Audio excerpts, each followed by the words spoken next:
निकट में बैठी सावित्री अन्य सभी सबके समर्पित सावधानिता परिवार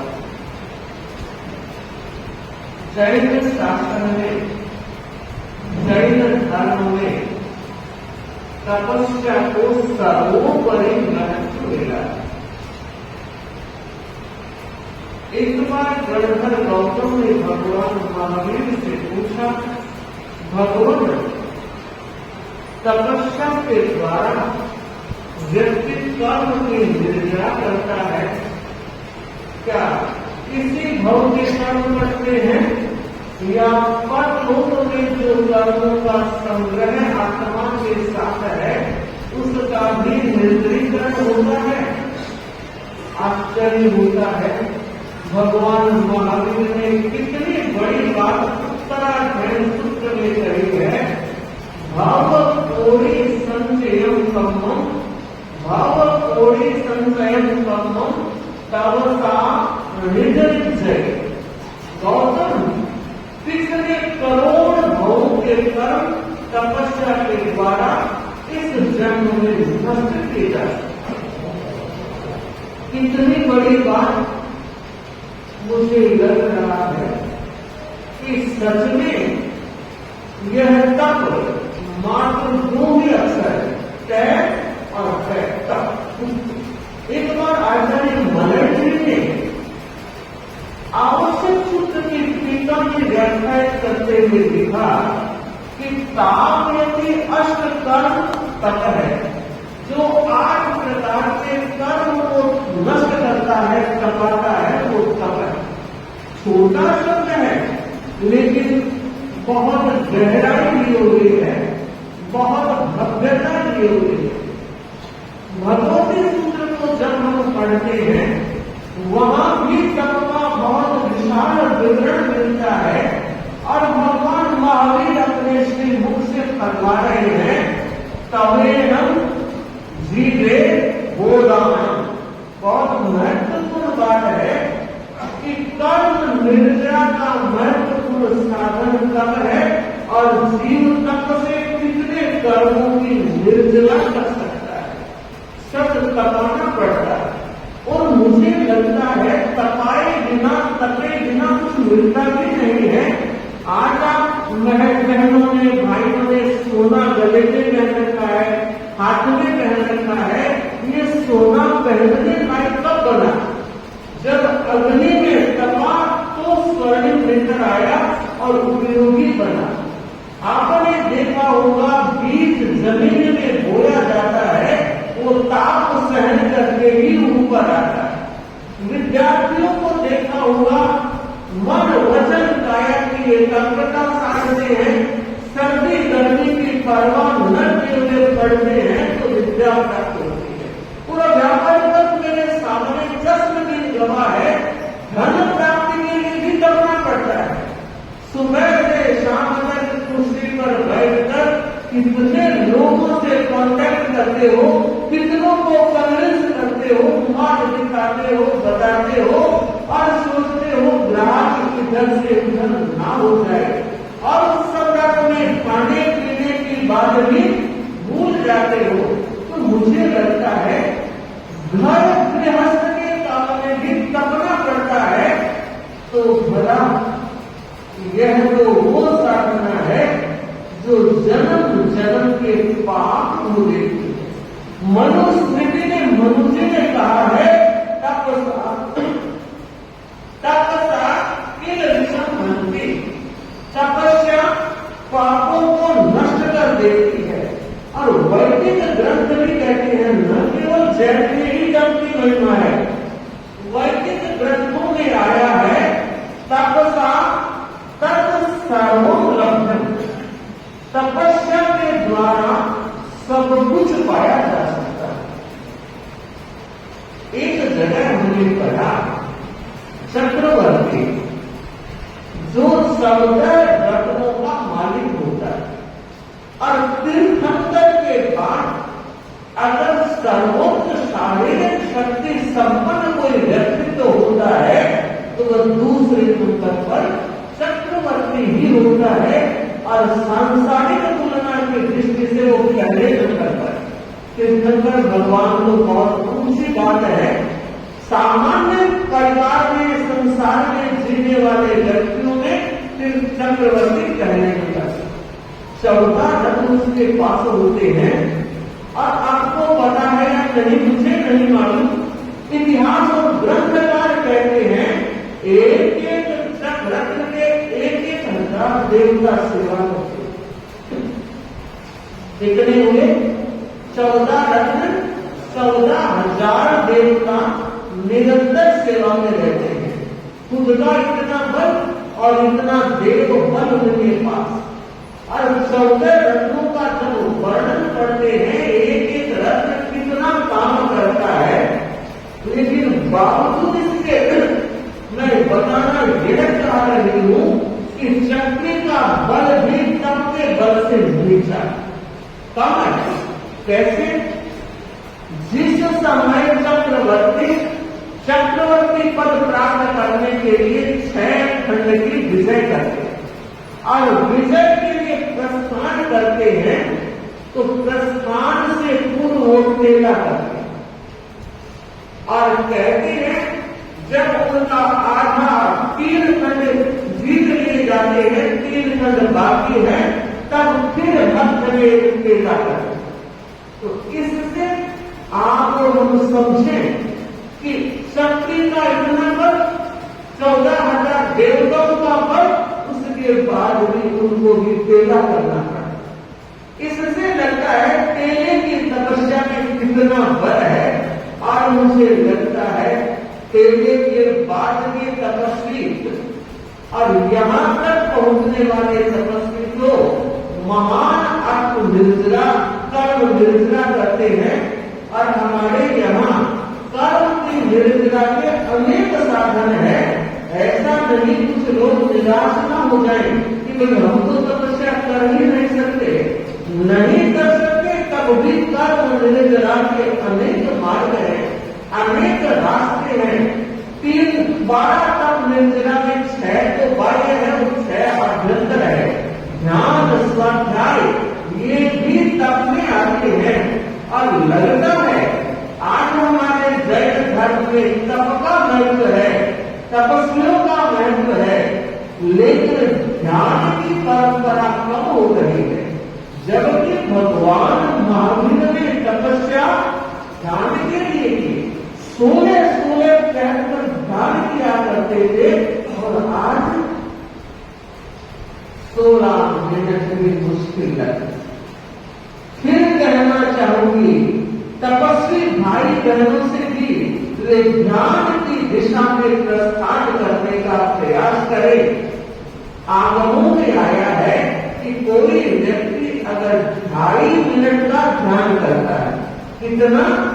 2.5 मिनट का ध्यान। यहाँ ध्यान का अभिप्राय एक बिंदु पर 2.5 मिनट केंद्रित रहा, कोई दूसरा विचार भी नहीं आया, तो कहते हैं एक बेले की तपस्या का फल।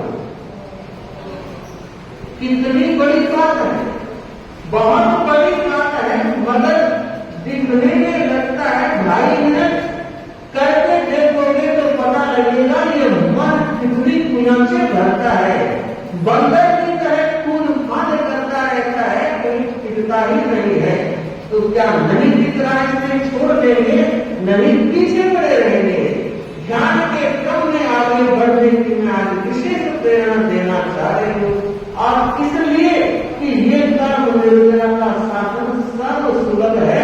अभ्यास और साधना करके देखा जाए, जब जब जिस स्थिति में मन की एकाग्रता बढ़ती है, वो अपने आप में सदता है। मन भाव निर्मल बनते हैं, आत्मा पवित्र बनती है।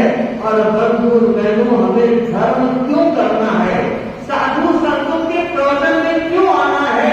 इतने काम है घर में, 9 से 10 11 बजे का फिर टाइम होता है, फिर भी ये विशाल उपस्थिति इस बात की सूचना दे रही है कि यहाँ कर्म निर्जरा के रास्ते मिलते हैं, प्रेरणाएं मिलती है, आलम्बन मिलते हैं, मार्गदर्शन मिलता है। इसलिए व्यक्ति सोचता है कभी किसी समय का कोई तीर लग जाए और मैं धर्म के क्षेत्र में, अध्यात्म के क्षेत्र में गतिमान बन जाऊं। सच में धर्म से बड़ा कोई धन नहीं है, अध्यात्म से बड़ी कोई संपदा नहीं है। श्रावकों सालिकाओं बाकी धन मान यही का यही रह जाना है, जिसके लिए 24 घंटे प्लान बनाते हो आखिर में छोड़ के जाना है। इकट्ठा कर जमीन का जल बने वो मस्त माली थे, इकट्ठा कर जमीन का जल बने वो मस्त माली थे, मगर सिकंदर जल गए जहां से दोनों हाथ खाली थे। केवल सिकंदर भी याद खाली रहे।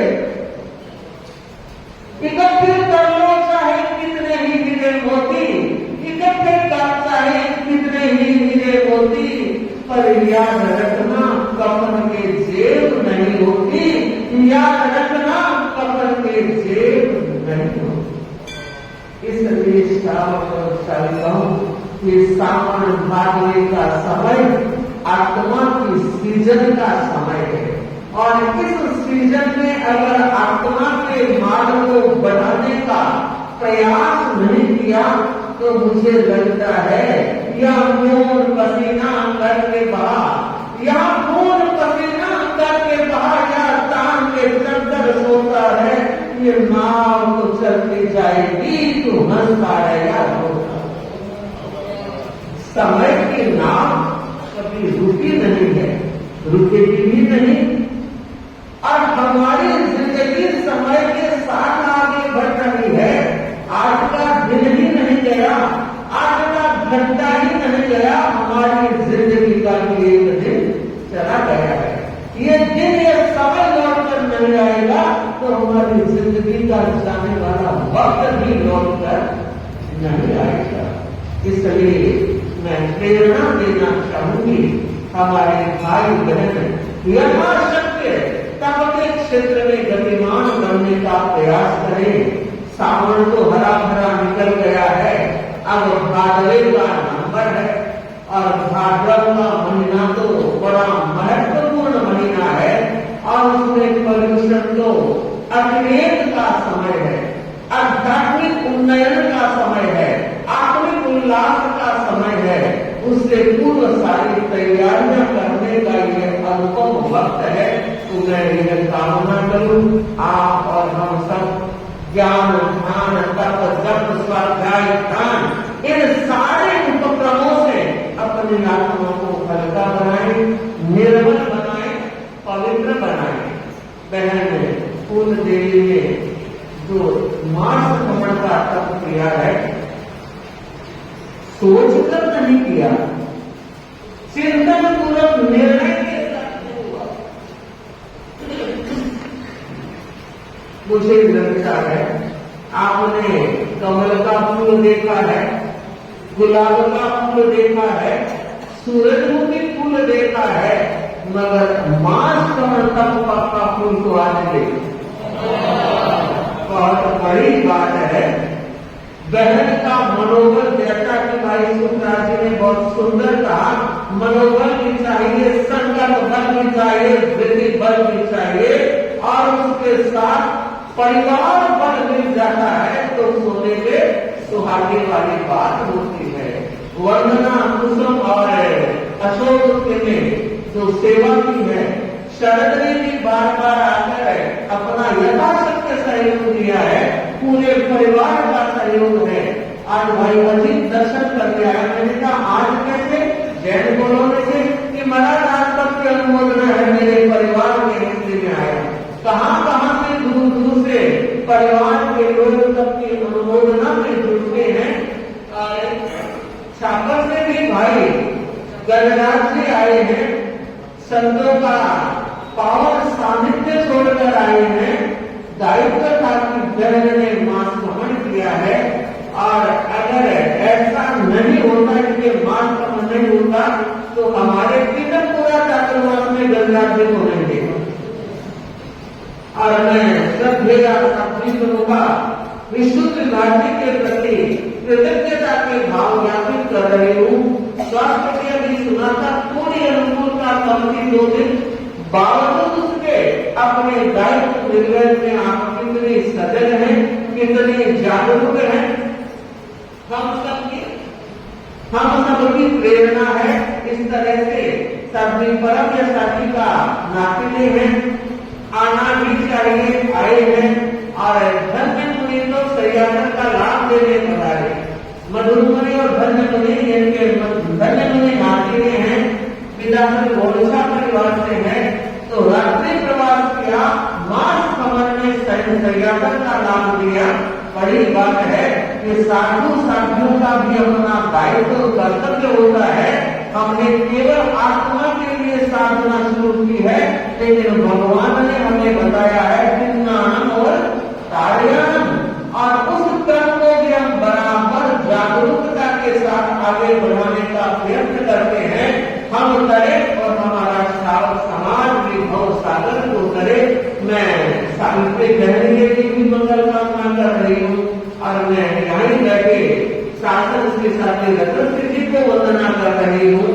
और हमें पता है कि निरंतर उनके स्वास्थ्य में सुधार हो रहा है, ये बहुत बड़ी बात है। और बंधु मुझे जहाँ तक याद हुआ डॉक्टर में कहा 4-5 दिन हो गए, ऐसा कुछ सुना था। पर आप देखिए तपस्या के आगे साइंस की फेल हो जाए। आज उनकी जो स्वास्थ्य की जैसी अनुकूलता है, कर्म कचरा रोग खत्म होते हैं और आत्मा कुंदन बनती है। सभी साथी साधु की शुद्धता के माध्यम सुमंत वाली माध्यम चिंतन और कार्तिक प्रभावी जो मनोयोग सेवा कर रही है, संघ की प्रभावना हो रही है। जिन शासन की तपस्या के जड़ें मजबूत होती है, उनके कलम में साध्वी गंगा ने और देश में विजन करने वाले साधु साधु ने कितने अहोभाव के साथ उनके तप की संस्कार्य की अनुमोदना की है। और मैं भी बताना चाहूंगी 2 साथियों का वहां जाना हुआ, 3 गीतिकाएं हम भेज चुके हैं और भी मानसिक भाव है और हम मंगल कामना करते हैं। भाई सुखराज जी जिस ढंग से सेवा कर रहे हैं, मुझे लगता है दिल्ली का अध्यक्ष बन करके किस तरह समय देना आने वाले अध्यक्षों के लिए भी कीर्तिमान होगा और प्रेरणा होगी कि किस तरह से वो दिन रात संस्थान आरंभ करने की और दिल्ली में विराजमान चिकित्सा लाभार्थी साधु साधु की तन मन से व्यवस्था और सेवा कर रहे हैं। और ये पवन जी, श्याम सुंदर जी और भी इनकी जो जोड़ी है वो अपने आप में महत्वपूर्ण है। मैं कहना चाहूंगी कल यहाँ से श्रीरामपुरा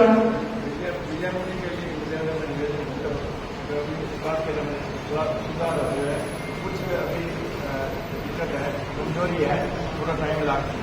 गुरुदेव मैं बातवा कृपा कराओ, गुरुदेव कृपा करके स्वास्थ्य लाभ की दृष्टि से विजय होने का भी दिल्ली में ही चातुर्मास करवा दिया गया है जैसे के द्वारा। तो मैं ये बताना चाह रही थी कि पूरा सभा ने भी निर्णय लिया है, कल यहाँ से बस जाने वाली है, बस की क्या अविद्या नामन्तस्तिमिरा मिहिरद्वीपनगिरे